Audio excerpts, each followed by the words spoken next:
جماعة ستاير حواراتها كترت والوانها كترت وغسيلها ومكوتها وسلطاتها وبابا غنوجها مش متناسب معانا الصراحة. الفيديو ده انا جاي اخصم وادس اي حتة قماش محطوطة على شباك في مصر، وسامحوني الجماعة بتوع الستاير حبايبي كلهم. في تكنولوجيا موجودة ومتوفرة دلوقتي هتخليك ملك الاضاءة في بيتك، ومش هتخليك تشوف ستاير تاني وتريح ست الكل من مواضيع الغسيل والمكوى اللي قبل كل عيد.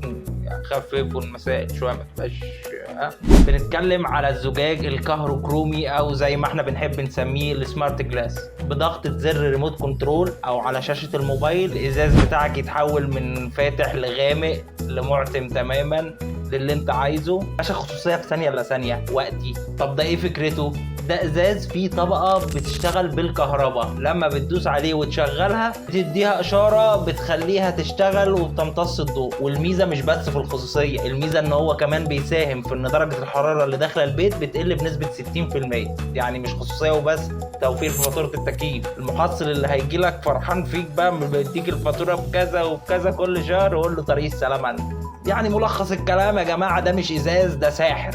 ده بيوفر في الحرارة وبيوفر الخصوصية وبيوفر في الضوء، والاهم من كده كله ولا بيحتاج غسيل ولا مكوى. سلامي لست البيت.